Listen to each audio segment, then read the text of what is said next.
परमेश्वर पिता के नाम की स्तुति हो कि परमेश्वर ने एक बार फिर हमें अपना वचन सीखने का सौभाग्य दिया है।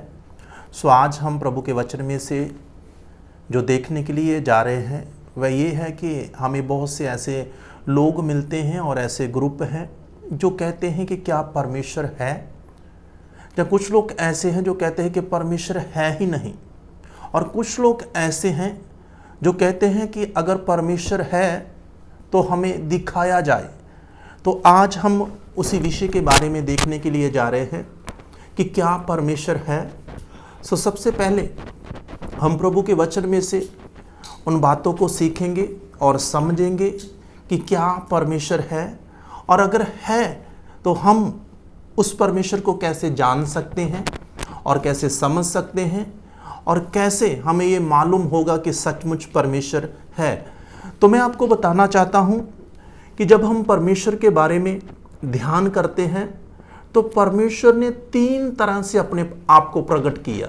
मैं एक बार फिर आपको बताना चाहता हूं कि परमेश्वर ने 3 तरह से अपने आप को प्रकट किया।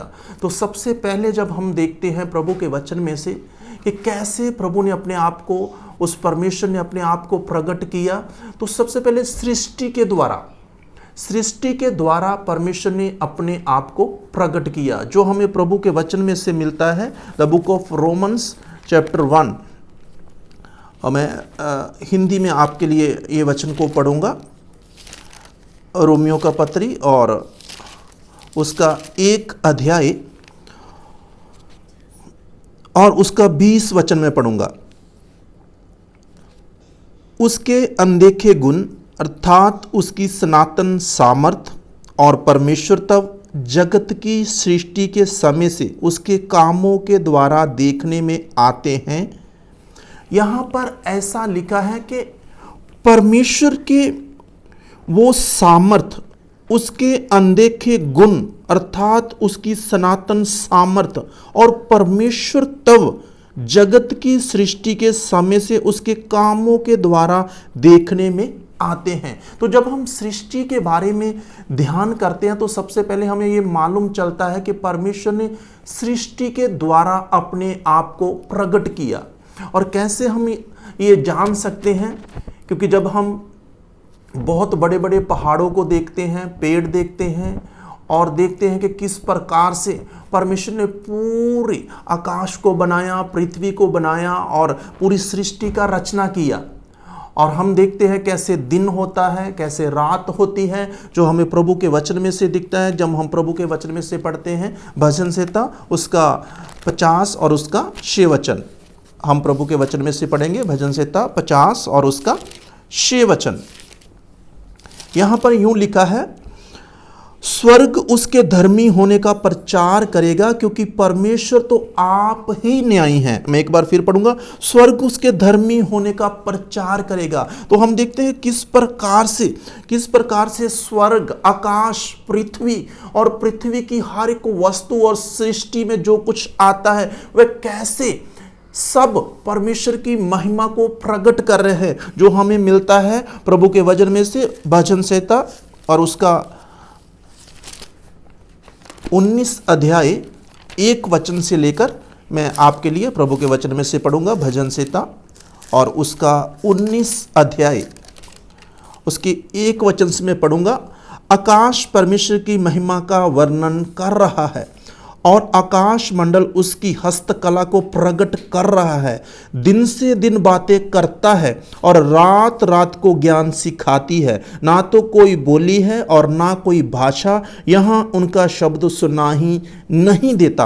और यहाँ पर कितना अच्छा प्रभु का प्यारा सा वचन है। यहाँ पर लिखा कि आकाश परमेश्वर की महिमा का वर्णन कर रहा है। तो मैंने आपको बताया कि किस प्रकार से सृष्टि के द्वारा परमेश्वर ने अपने आप को प्रकट किया, और यहाँ पर लिखा है दिन दिन से बातें करता है और रात रात को ज्ञान सिखाती है। ना तो कोई बोली है और ना कोई भाषा, यहाँ उनका शब्द सुनाई नहीं देता है। तो हम पृथ्वी में यहाँ जो कुछ भी देखते हैं, जैसे बड़े बड़े पहाड़ हैं, और जब हम बाहर जाएंगे और आकाश में देखें कितने बड़े तारागण हैं, ग्रह हैं, सूरज, चंद्रमा, ये सब हमारे मन में एक सवाल जरूर उठता है कि कौन है इसको बनाने वाला, किसने ये बड़े बड़े ग्रह बनाए हैं। यहाँ पर हम देखते हैं कैसे बड़े बड़े पहाड़ हैं, दिन हो जाता है, रात होती है, हमारे मन में एक सवाल जरूर उठता है और उठना भी चाहिए कि कौन है इसको बनाने वाला।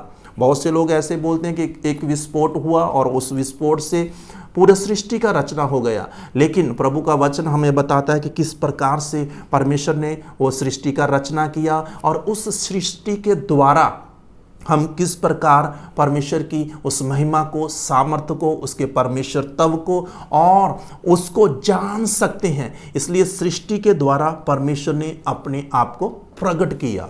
और दूसरी बात, पहला हमने देखा कि किस प्रकार परमेश्वर ने अपने आप को प्रकट किया सृष्टि के द्वारा, और दूसरी बात, परमेश्वर खुद मनुष्य के रूप में इस पृथ्वी के ऊपर आया। परमेश्वर खुद मनुष्य के रूप में इस पृथ्वी पर आकर अपने आप को प्रकट किया, जो हमें मिलता है यूहन्ना शुभ समाचार और उसका 1 अध्याय और उसका 18 वचन।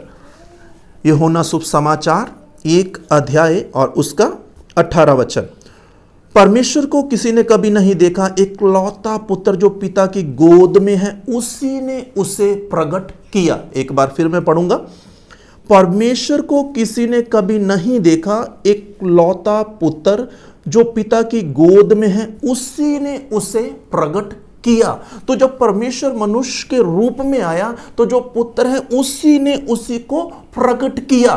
तो मनुष्य के रूप में आकर भी परमेश्वर ने अपने आप को प्रकट किया, जिसे हम समझ सकते हैं कि किस प्रकार परमेश्वर ने खुद मनुष्य के रूप में आकर अपने आप को प्रकट किया। उसके साथ साथ हम देखते हैं कुलसियों का पत्री और उसका 2 अध्याय और उसका 9 और 10 वचन। मैं प्रभु के वचन में से पढ़ूंगा, कुलसियों का पत्री और उसका 2 अध्याय और उसका 9 वचन।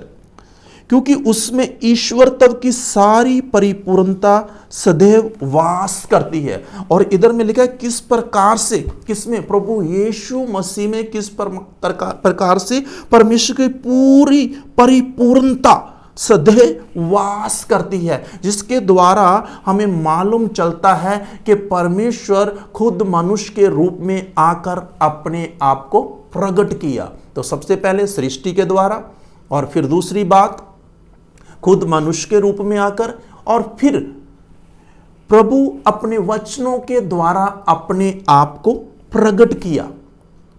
तीसरी बात जो मैं आपको बता रहा हूं कि परमेश्वर ने अपने आप को अपने वचन के द्वारा प्रकट किया, जो हमें मिलता है यूहन्ना शुभ समाचार और उसका 1 अध्याय और 1 वचन से लेकर हम 3 वचन तक जब प्रभु के वचन में से पढ़ते हैं।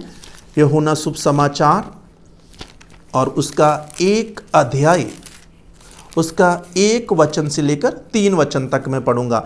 आदि में वचन था और वचन परमेश्वर के साथ था और वचन परमेश्वर था, यही आदि में परमेश्वर के साथ था। सब कुछ उसी के द्वारा उत्पन्न हुआ और जो कुछ उत्पन्न हुआ है उसमें से कोई भी वस्तु उसके बिना उत्पन्न नहीं हुई। तो यहां पर लिखा है आदि में वचन था और वचन परमेश्वर के साथ था और वचन ही परमेश्वर था। और इधर हमें कितना अच्छा ये वचन मिल रहा है और हमारी समझ में आने वाला वचन है कि ये वचन ही परमेश्वर है।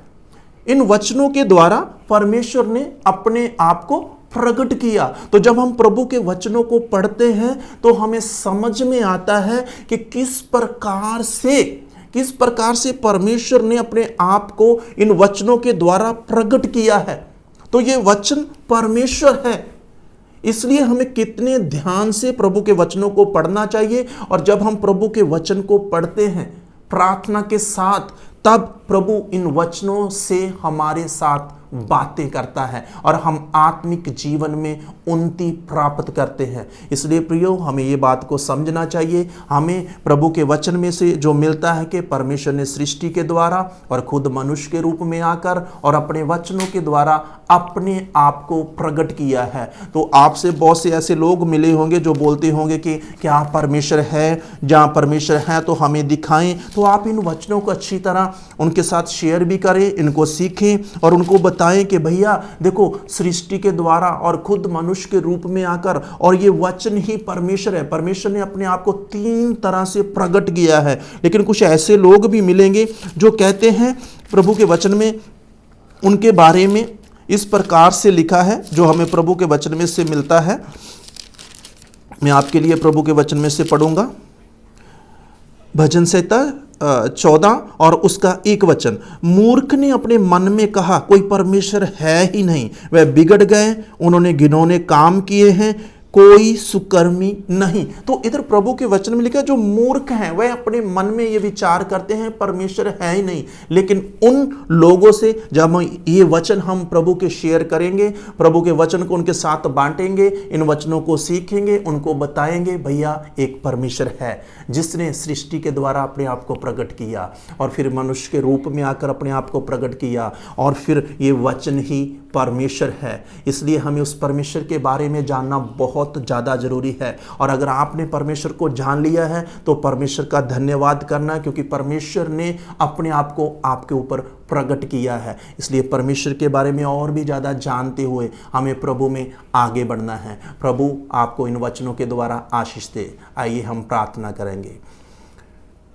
प्रभु, आपके वचनों के लिए हम आपका धन्यवाद करते हैं कि किस प्रकार से आपने अपने आप को प्रकट किया।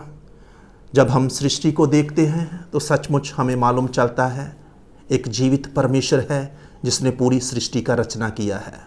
फिर आप खुद मनुष्य के रूप में आकर अपने आप को प्रकट किया, और जब हम आपके जीवित वचनों को पढ़ते हैं, सचमुच इन वचनों से आप हमारे साथ बातें करते हैं। इसलिए प्रभु, और भी आपके बारे में जानने के लिए आप इन दिनों में हमारी सहायता और मदद करें। प्रभु, इन वचनों के द्वारा आपने आशीष दिया, सभी आदर और महिमा आपके नाम को देते हैं।